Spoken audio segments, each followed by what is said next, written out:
자, 오늘은 여호와여 이곳에 임하소서라는 주제로 에스겔서 강해를 하고 있는데 28번째 시간이 되겠습니다. 오늘 26장을 본문으로 해서 하나님의 나라를 위한 역할을 기억하라 라는 제목으로 말씀을 전하겠습니다. 한번 따라하겠습니다. 하나님의 나라를 위한 역할을 기억하라. 하나님의 나라를 위한 역할을 기억하라. 지난주 에스겔 25장은 이스라엘의 주변 나라 4개의 나라에 대한 심판의 메시지를 우리가 살펴보았습니다. 암몬, 또 어떤 나라 기억나십니까? 모압, 에돔, 또 블레셋, 이 나라들에 대한 심판의 메시지를 25장에서 말씀하셨고, 이제 26장 오늘 본문부터 28장까지는 이 두로에 대한 심판의 메시지를 말씀하고 있습니다. 좀 더 정리하자면 26장은 두로에 대한 심판의 메시지, 그리고 27장은 두로에 대한 멸망을 당한 두로에 대한 애가를 부르라고 하신 말씀, 그리고 28장 1절부터 10절은 두로 왕에 대한 심판의 메시지, 그리고 11절부터 26절은 두로 왕에 대한 애가의 메시지. 그러니까 이렇게 구분하면 좀 단순하죠. 26장은 두로의 심판 메시지, 27장은 이 심판을 당한 두로에 대한 애가의 내용을 기록하고 있고, 28장 1절부터 10절은 이제 두로 왕에 대한 심판의 메시지, 그리고 11절부터 26절은 두로 왕이 심판받았으니 그에 대한 애가를 불러라, 애가에 대한 내용이 기록이 되어 있습니다. 그래서 심판 애가 이렇게 28장까지 이제 두로에 대한 내용이 기록이 되어 있습니다. 그리드플레이션이라고 하는 이 말을 여러분들이 들어보셨을 텐데, 요즘 같으면 이제 러시아와 우크라이나 전쟁을 통해서 또 이란과 미국 그리고 이스라엘의 전쟁을 통해서 온 세계가 유가가 올라가고 또 여러 물가들이 지금 상승하고 있어서 여러분들 경제적인 부담을 가지고 살아가고 계시죠, 그렇죠? 주유소를 지날 때마다 그 숫자를 보면서 야, 오늘 또 많이 올랐구나, 이렇게 마음이 철렁한 그런 시간들을 우리가 보내고 있습니다. 그런데 이 그리드플레이션이라고 하는 이 말은 이 기업들이 이런 위기 속에서 사실은 서민들이 어려움을 겪고 있고 세계 경제가 어려움을 겪고 있는데, 이런 틈을 타서 이럴 때에는 유통에 여러 가지 어려움을 겪잖아요. 그래서 지금도 이제 호르무즈 해역에서 이 원유를 실은 배들이 나오지 못하니까 유가가 지금 올라가고 있는 것이고, 유통이 마비되는 이런 상황들, 그래서 이런 어려움 속에서 물가가 올라가는데 희소성의 가치가 있잖아요. 그래서 자기 물건들에 대해서 더 높은 가격을 매겨서 소비자들에게 고통을 안겨주는 것, 그런 의미로 사용되는 단어가 되겠습니다. 좀 야비하죠, 그렇죠? 자기들이 이 기회에 우리가 더 큰 이익을 얻겠다라고 하면서 물가를 더 올리고 있고, 소비자들이 고스란히 그 고통을 안게 되는 것이죠. 제가 이 말씀을 드리는 것은 이 두로라고 하는 나라가 이스라엘과 이 무역에서 경쟁적인 그런 관계에 있는 나라였습니다. 경쟁을 했던 나라, 경쟁 상대였던 이스라엘, 남유다가 멸망을 당하잖아요. BC 586년에 바벨론에 의해서 멸망을 당하니까 두로에게는 경쟁 국가가 사라진 것입니다.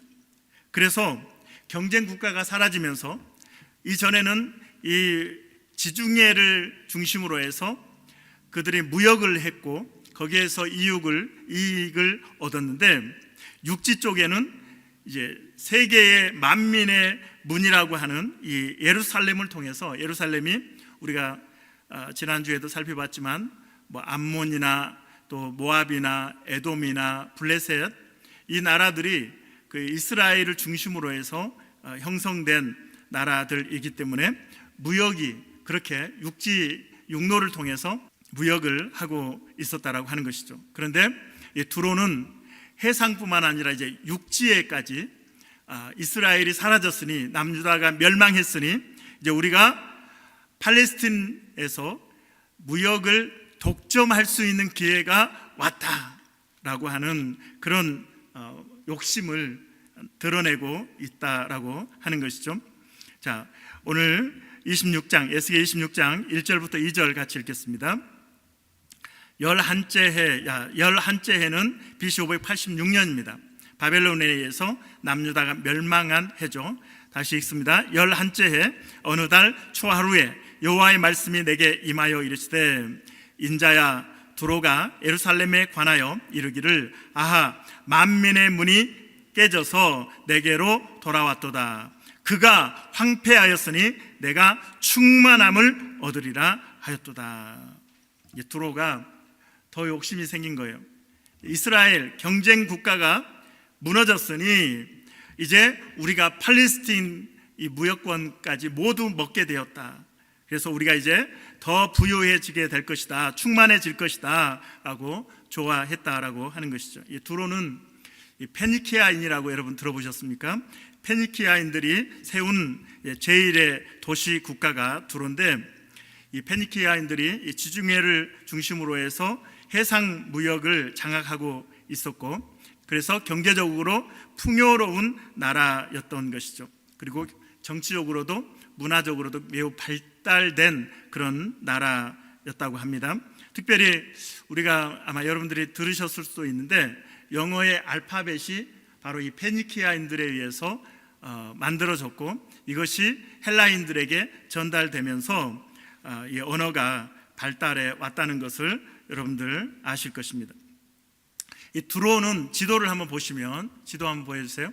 두로는 지중해 연안에 저 위에 두로라고 하는 나라 이름이 있는데, 두로는 육지도 있지만 섬도 있습니다. 그래서 이 해안에서 800m 정도 떨어진 곳에 바위섬이 있는데, 이 해안에 있는 육지와 그리고 섬 두로가 이렇게 이루어진 나라가 두로라고 하는 것이죠. 그렇기 때문에 이제 침략을 외부에서 이렇게 침략을 해오면 배를 타고 섬으로 이렇게 들어가서 숨어버리면 안전한 그런 시기였습니다. 그래서 이미 아수르에 의해서 공격을 받았던 이 두로지만 그 강력한 이 고대 근동의 패권을 장악하고 있던 아수르의 공격으로부터도 안전했던 나라가 이 두로가 되겠습니다. 그러다 보니까 우리는 어떤 나라가 쳐들어와도 침략해와도 안전하다라고 하는 아마 그런 교만한 마음이 들기도 했던 것 같습니다. 어쨌든 지정학적으로 그 두로는 특별하게 난공불락의 그런 나라로 이렇게 인식이 되어 있었던 것이죠. 특별히 그들에게는 특별한 항해 기술도 있었기 때문에 적들이 매우 어려워하는 그러한 나라였습니다. 그런데 이렇게 부를 누리고 있던, 해상 무역을 통해서 부를 누리고 있던 두로는 남유다가 멸망했기 때문에 이제 가나안 지역까지도 다 자기들의 무역 대상국으로 삼을 수 있어서 무역의 최강자의 위치를 확실하게 할 수 있다라고 하는 그런 기회로 여기면서 아하 좋다 이렇게 했습니다. 그들도 아하 좋다. 만민의 문이 깨져서 내게로 돌아왔도다. 그가 황폐하였으니 내가 충만함을 얻으리라. 이게 이제 다 우리가 독점할 수 있다 이렇게 좋아했던 것이죠. 이스라엘을 만민의 문이라고 인정을 하고 있는 것은 수많은 사람들이, 무역 상인들이 이제 예루살렘을 드나들었던 것을 그들이 알고 있었기 때문에 그런 것인데, 여러분 세상적인 가치관으로 이렇게 볼 때 경쟁 대상이 사라지면 좋아하는 게 당연하잖아요. 그렇죠? 여러분은 슬퍼하시나요? 경쟁 대상이 사라지면 우리가 좋아하는 게 인간의 본성이고 세상의 가치관입니다. 그렇게 나쁠 것 같지도 않고, 상대방이 멸망을 했는데 이제 경쟁 대상국이 사라졌으니까 좋아할 만도 한데 하나님께서는 그들에게 너희가 아하 좋다라고 한 것 때문에 심판하겠다라고 말씀하고 있다라고 하는 것입니다. 안타까운 것은 두로가 시기했던 그 대상이 바로 이스라엘, 남유다였다는 것이 문제인 것이죠. 왜냐하면 하나님이 특별하게 선택해서 그들을 사용하고 있었던 나라였고, 지금은 바벨론에 의해서 멸망을 했지만, 그러나 하나님께서는 여전히 남은 자들을 통해서 다시 구속사를 이어가시고 예수 그리스도까지 이어가실 그러한 구속사, 구원의 역사를 계획하고 계시는 특별한 민족이었다는 사실입니다. 남유다가 하나님의 특별하게 선택받은 나라였던 것이죠. 그런데 그 나라가 멸망했다고 좋다라고 했기 때문에 하나님이 그들을 심판하시겠다고 말씀을 하고 있는 것입니다. 우리 부모님들이 자식들이 속을 새기면 혼내기도 하잖아요. 그래서 이 녀석 내가 너를 낳고 미역국을 먹었다고 하면서 아이들 막 회초리도 때리고 이렇게 뭐라고 잔소리도 하고 그러는데, 나는 자식에게 혼내고 잔소리할 수 있지만 다른 사람들이 옆에서 내 자식을 뭐라고 하면 기분이 좋을까요? 나쁠까요? 기분이 안 좋잖아요. 그렇죠? 하나님께서도 당신이 바벨론을 통해서 남유다를 치셔서 멸망시키셨지만, 그러나 두로가 이 남유다의 멸망을 보고 좋아했을 때 하나님이 기분이 나쁘신 거예요. 그래서 그들을 심판하신다고 말씀하셨는데, 어떻게 심판하십니까? 사중으로 이 26장 계속해서 심판을 반복적으로 말씀하고 있는데, 첫 번째로 3절부터 6절 오늘 함께 봉독한 내용인데 다시 한번 읽겠습니다. 3절 시작. 그러므로 주 여호와께서 이같이 말씀하셨느니라. 두로야, 내가 너를 대적하여. 하나님이 두로를 대적하시겠다고 하는 것입니다. 남유다가 멸망한 것을 좋아했을 뿐인데 하나님은 내가 너를 대적하여 바다가 그 파도를 굽이치게 함같이 여러 민족들이 와서 너를 치게 하리니. 여러 민족들이 와서 너를 치게 하리니. 이미 아수르가 침략을 해서 그들을 공격했다는 말씀을 드렸습니다. 또 잘 방어했어요. 그런데 바벨론이 13년 동안 또 두로를 공격합니다. 13년 동안.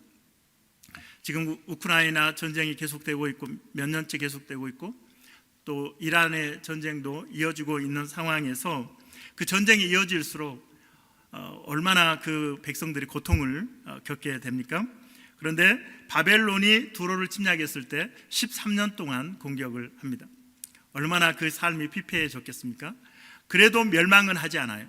그런데 BC 532년에는 헬라의 알렉산더 대왕이, 여러분 잘 아시죠? 알렉산더 대왕이 두로를 침략해 오게 되고, 결국 이 두로는 멸망을 당하게 되는데, 그때 어떻게 알렉산더 대왕이 두로를 정복을 했느냐?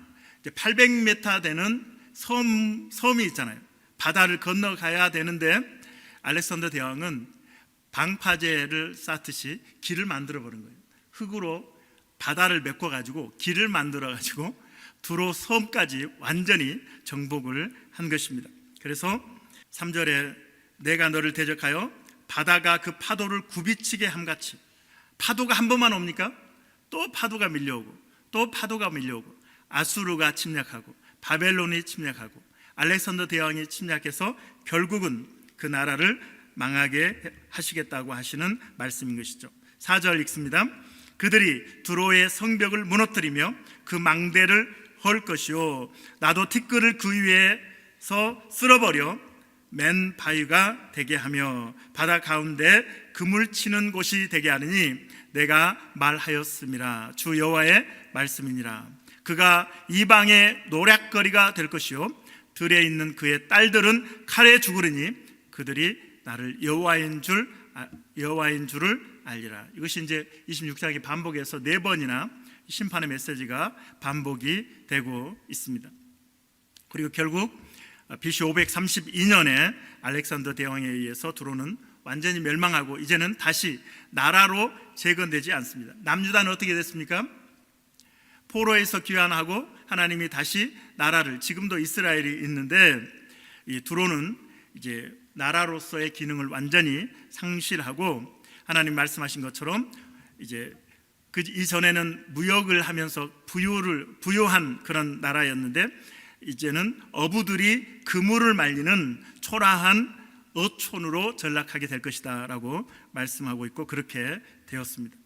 자, 두로가 심판을 받는 이 내용을 통해서 오늘 두 가지의 교훈을 얻게 되는데, 성령님께서 여러분에게 깨닫는 은혜를 주시기를 주님의 이름으로 축원합니다.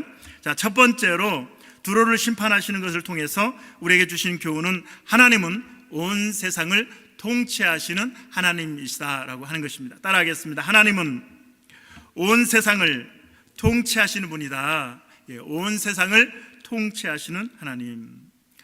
사람들이 이제 유튜브에서도, 오늘 아침에도 제가 우연히 뭐 이렇게 종교에 대한 이야기를 하는 사람들의 유튜브를 어쩌다 좀 들었는데, 정말 허무맹랑한 이야기를 하는 것을 들었습니다. 이 사람들이 자기가 갖고 있는 아주 얕은 이 기독교에 대한 지식을 가지고 그것이 사실인 것처럼 서로 이야기하고, 자기들이 굉장히 똑똑한 것처럼 다 거기에는 교수도 있고 학자들도 있는데 이야기하는 것을 보면서 제가 너무 짜증나게 그런 그 내용을 듣게 되었는데, 사람들은 하나님은 이스라엘의 하나님이 아니냐, 기독교가 이스라엘의 종교가 아니냐, 이렇게 이야기를 하죠. 하지만 세상을 누가 창조하셨습니까? 하나님이 세상을 창조하셨습니다. 우주 만물을 하나님이 창조하셨고, 하나님이 지금도 다스리시는 분이심을 여러분 기억하시길 바랍니다. 이사야 45장 12절 같이 읽겠습니다. 이사야 45장 12절. 내가 무엇을 만들고 땅을 만들고 그 위에 사람을 창조하였으며, 내가 내 손으로 하늘을 펴고 하늘의 모든 군대에게 명령하였노라. 하나님이 세상을 창조하셨고 영계에도 지배하시는, 통치하시는 하나님의 모습을 우리에게 말씀하고 있습니다. 오늘 본문이 있는 에스겔 26장 7절에도 하나님께서는 당시 고대 근동의 패권을 쥐고 있던 바벨론의 느부갓네살 왕을 당신이 도구로 사용하신다고 하는 말씀을 하고 있습니다. 우리 7절 보겠습니다. 주 여호와께서 이같이 말씀하셨느니라. 내가, 누가요? 내가 하나님이 왕들 중에 왕, 곧 바벨론의 느부갓네살 왕으로 하여금 북쪽에서 말과 병거와 기병과 군대와 백성의 큰 무리를 거느리고 와서 무엇을 치게 한다고요? 두로를 치게 할 때에. 누가 이 명령을 내린다고요? 하나님이. 그 고대 근동의 패권을 쥐고 있는 바벨론 왕들 중에 왕인 느부갓네살 왕을 하나님이 움직이셔서 두로를 치게 하신다라고 말씀하고 있습니다. 나라를 세우기도 하시고 멸하기도 하시는 전능하신 하나님, 왕을 높이기도 하시고 내리기도 하시는 하나님, 할렐루야. 여러분의 인생에 생사화복을 주장하시는 분이 하나님이심을 믿으시길 바랍니다. 예수님께서도 십자가에 달려 돌아가신 후에 3일 만에 부활하시고 또 하늘로 승천하시면서 제자들에게 뭐라고 말씀하십니까? 사도행전 1장 8절 보겠습니다. 오직 성령이 너희에게 임하시면 너희가 권능을 받고 예루살렘과 온 유대와 사마리아와 어디까지? 땅끝까지 이르러 내 증인이 되리라 하시니라.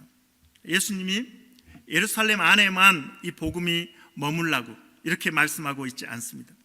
우리는 이 장면을, 이 내용을 통해서 하나님이 이스라엘을 어떻게 사용하시는지, 하나님의 온 세계의 구원을 위한 비즈니스를 어느 골목에다가 이 상점을 차리셨는지, 가게를 차리셨는지를 알 수가 있는 거예요. 예루살렘, 이 팔레스틴에 하나님께서는 가게를 차리신 거예요. 비즈니스를 여기에서 시작하셔서 예수 그리스도의 복음이 유대를 넘어서 사마리아를 넘어서 땅끝까지 이르도록 하신 것입니다. 그래서 하나님의 비전은 온 세상이지 이스라엘에 제한된 것은 아니다라는 것을 신약에서도 증명하고 있는 것입니다. 하나님은 예수 그리스도의 복음이 천하 만민에게 전해지기를 원하고 모든 만민이 구원받기를 원하시는 온 세상의 왕이심을 여러분 믿으시길 바랍니다.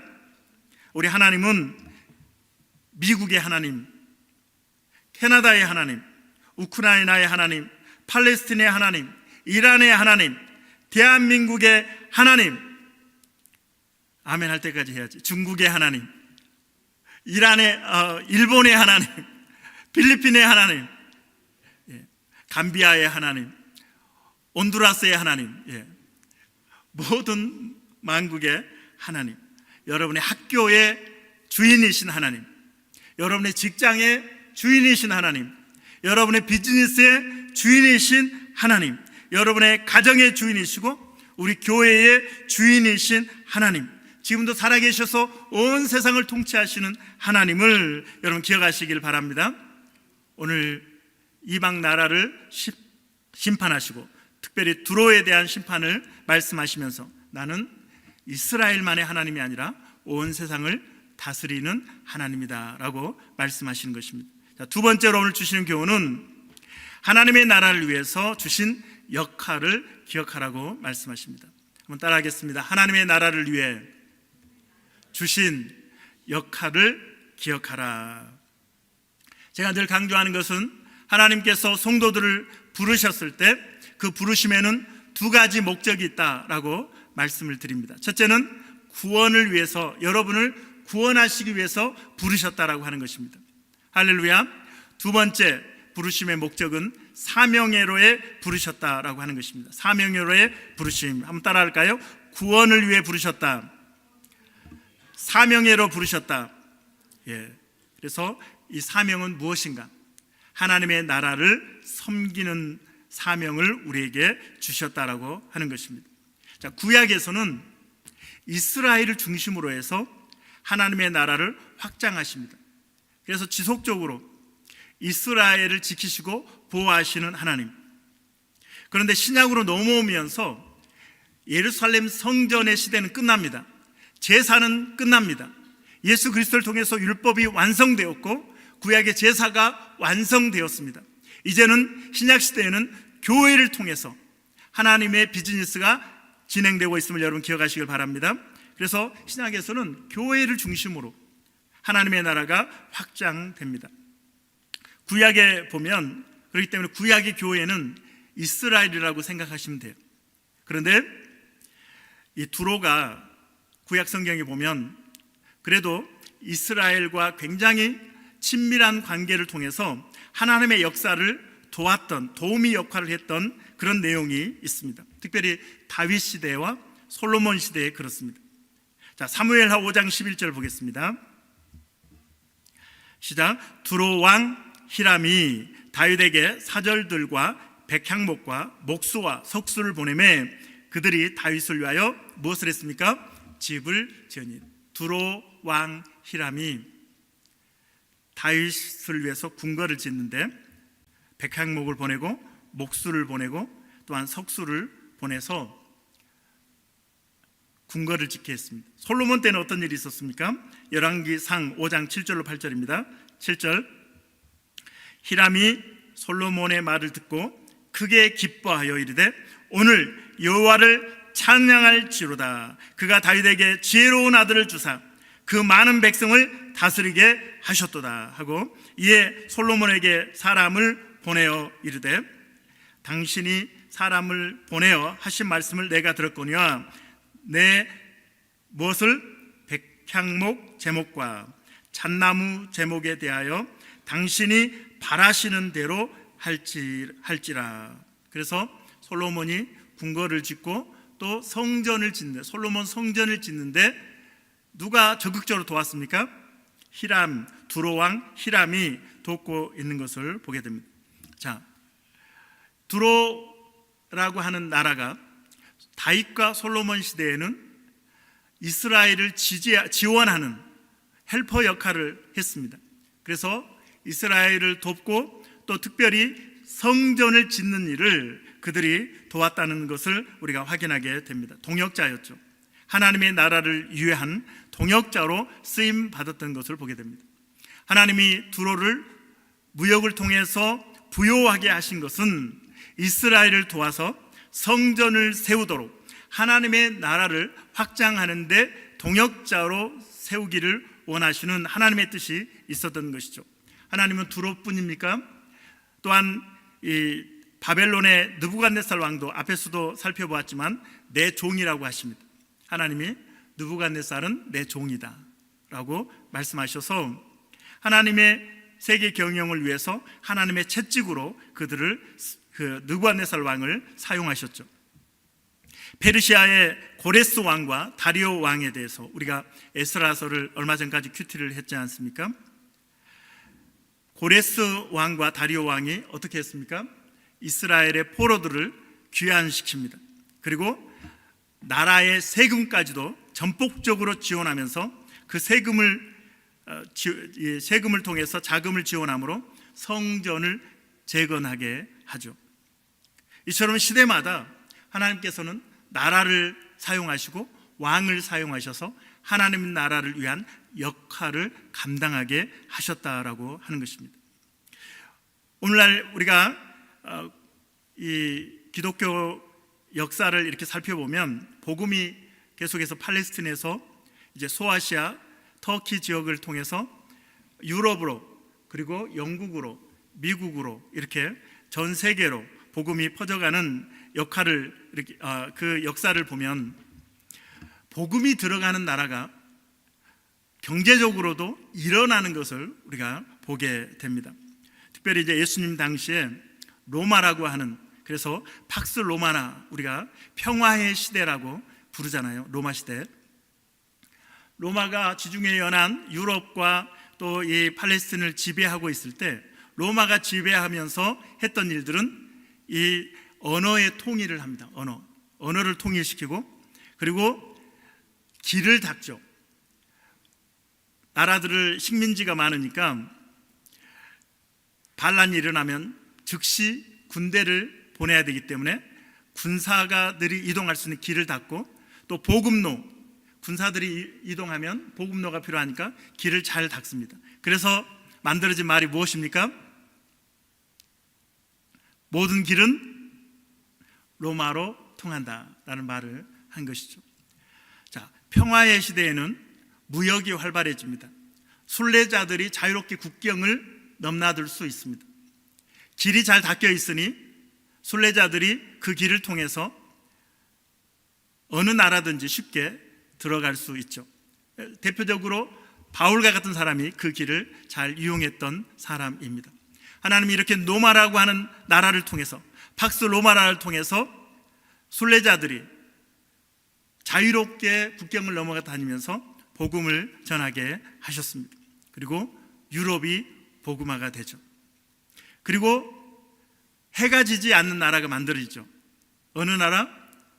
영국을 통해서 온 세상에 이제 복음을 전하게 됩니다. 그래서 군사들도 도착하지만 또 선교사가 도착해서 복음도 함께 전하는 그런 이제 역사가 있는 거죠. 그리고 나서 이제 미국으로 넘어오잖아요. 미국으로 넘어와서 세계에서 선교사를 가장 많이 파송하는 나라가 미국입니다. 지금도 좀 아슬아슬하긴 하지만 미국이 그래도 초강대국으로서 지위를 유지하고 있습니다. 그 복음이 한국으로 들어와서 6.25 전쟁을 통해서 폐허가 되고 필리핀보다도 더 못 살고 그리고 북한보다도 더 어려웠던 대한민국이 지금 엄청난 부흥을 이루고 있잖아요. 그렇죠? 그리고 K-컬처를 통해서 온 세계가 K-푸드, K-팝, K-드라마 하면서 얼마나 많은 사람들이 한국에 열광을 하고 있습니까? 우리 아나도 그렇죠? 우리 아나가 그래서 한국말도 잘하고 우리 교회도 오게 되고 얼마나 예쁜지 모릅니다. 이렇게 K-문화가 또 온 세상에 전해지니까 선교사님들이 복음을 전하기가 수월하다고 그래요. 10여 년 전만 해도 삼성, 뭐 LG 이 정도는만 일본 기업인가 한국 기업인가 뭐 이랬던 것 같아요. 제가 이 캘거리 캐나다에 올 때만 해도 공항에서 뭐 삼성 광고만 봐도 막 감격하고 그랬는데 지금은 너무 흔하잖아요, 그렇죠? 그래서 지금은 뭐 대한민국 하면 뭐 BTS 하면 뭐 대단하더라고. 멕시코에 뭐 수많은 사람들이 모이고 온 세계가 열광하는 것을 보게 됩니다. 자, 복음의 흐름을 통해서 한국이 지금 그 덕을 보고 있는데 미국 다음으로 선교사를 많이 파송하고 있는 나라가 어느 나라일까요?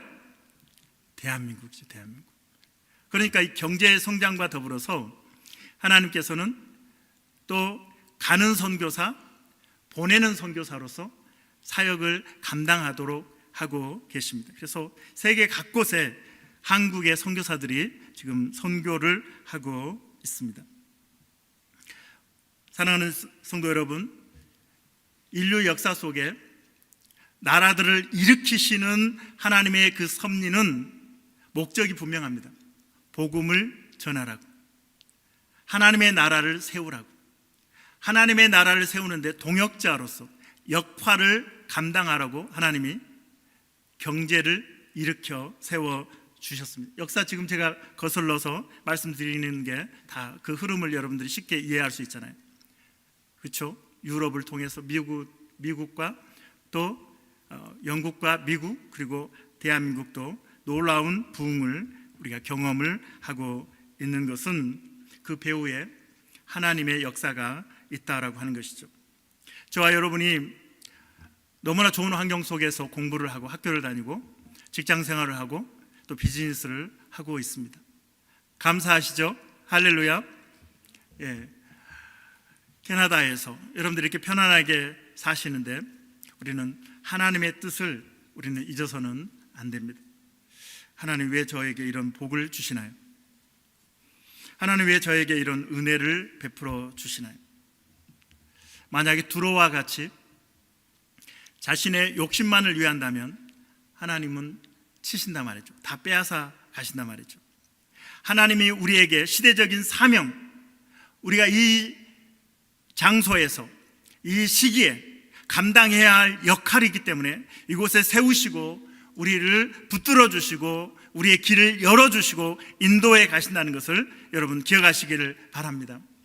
역사를 조금만 생각해 봐도 하나님이 복음과 함께 흘러가게 했던 그런 나라들의 부강함을 생각해 보면 개인적인 것도 마찬가지입니다.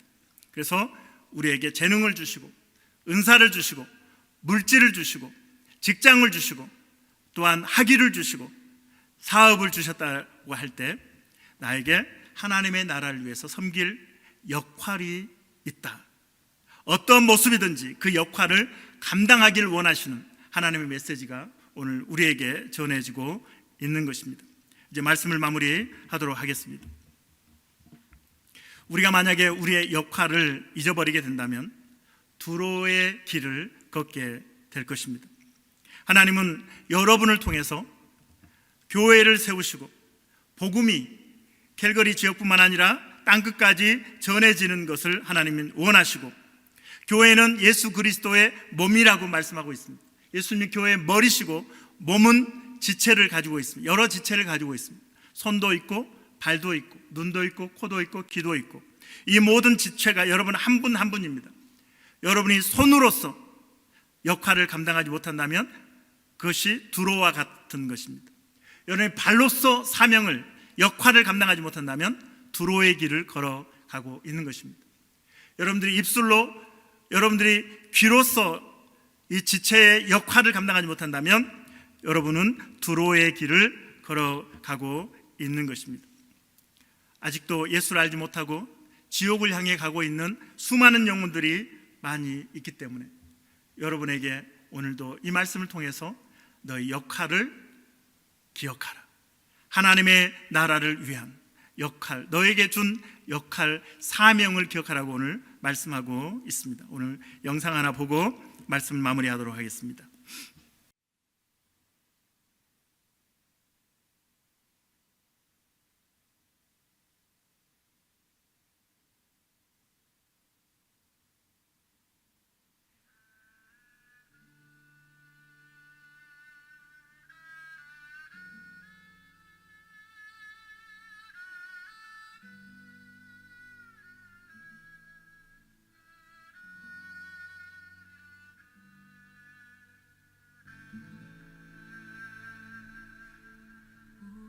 주의 사랑에 매여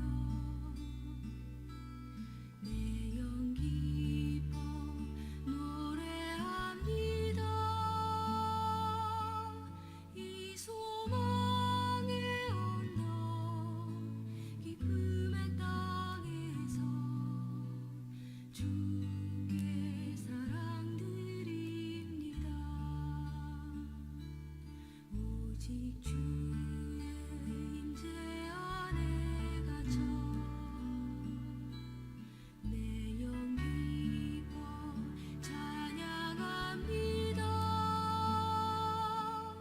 이 소명의 언덕 거룩한 땅에서 주께 경배드립니다. 주께서 주신 모든 은혜 나는 말할 수 없네. 내 영혼 즐거이 주 따르렵니다. 주께 내 삶 드립니다.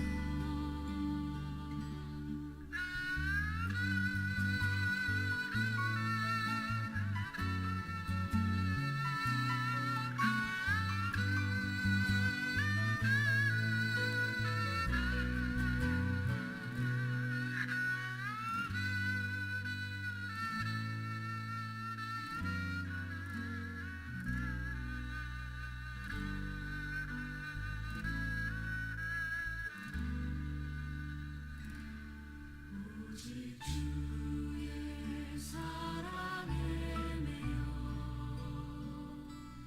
내 영 기뻐 노래합니다. 이 소망의 언덕 기쁨의 땅에서 주께 사랑드립니다. 오직 주의 임재 안에 갇혀 내 영 기뻐 찬양합니다. 이 소명의 언덕 거룩한 땅에서 주께 경배드립니다. 주께서 주신 모든 은혜 나는 말할 수 없네.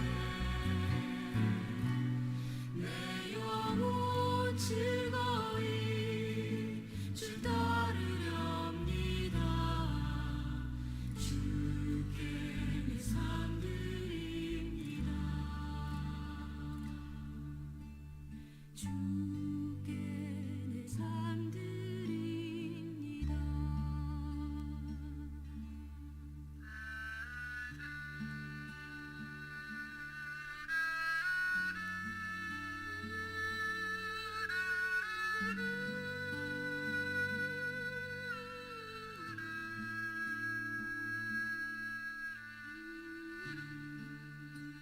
우리나라는 그 사랑에 비친 나라죠. 그 젊은이들입니다.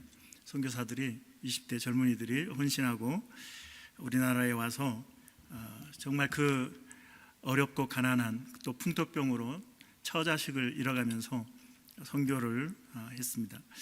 그래서 오늘 대한민국이 있는 거죠. 이름 있는 대학들이 다 선교사들이 세운 그런 대학 아니겠습니까? 이제는 우리 차례입니다. 시대적인 사명, 역할이 저와 여러분에게 있습니다. 어제 그 니카라가 단기 선교 전체 이제 미팅이 있었는데 63명이 이제 가게 되는데 그 중에 저희 팀에 이제 한 3개 팀으로 이렇게 나라의 지역별로 나누는데 저희 팀에 한 분이 미용을 할 수 있다고 자기가 가서 머리 잘라주고 이렇게 하는 거 할 수 있다고 이렇게 하는데 다녀오신 목사님이 한 명으로는 안 된다고 그러더라고요. 한 명으로. 사람들이 너무 많이 몰려서 한 명으로는 감당할 수 없다고. 내 마음에 우리 은혜자매가 가야 되는데 그래서 내년이나 또 우리 은혜자매 가면 또 2명, 3명이 한 팀이 되면 그 미용팀이 섬길 수 있겠다 생각이 되는데, 그러니까 한 명은 어려운 거예요. 무엇을 하든지. 이번에 또 뭐 안경 맞춰주는 사람도 가고 또 의료 선교도 이렇게 하고 팀별로 이렇게 있는데, 여러분들이 할 수 있는 어떤 일들도 건강한 여러분들은 무엇이든지 할 수 있기 때문에 우리가 이 복음 전하는 일에 또 우리가 가지 못하면 또 보내는 선교사로서 사명을 잘 감당해서 우리 주님 앞에 갔을 때 내가 너에게 맡겨준 이 역할을 잘 해줘서 애써줘서 섬겨줘서 고맙구나, 하나님이 칭찬하는 우리 성도들이 되어지기를 주님의 이름으로 축원합니다.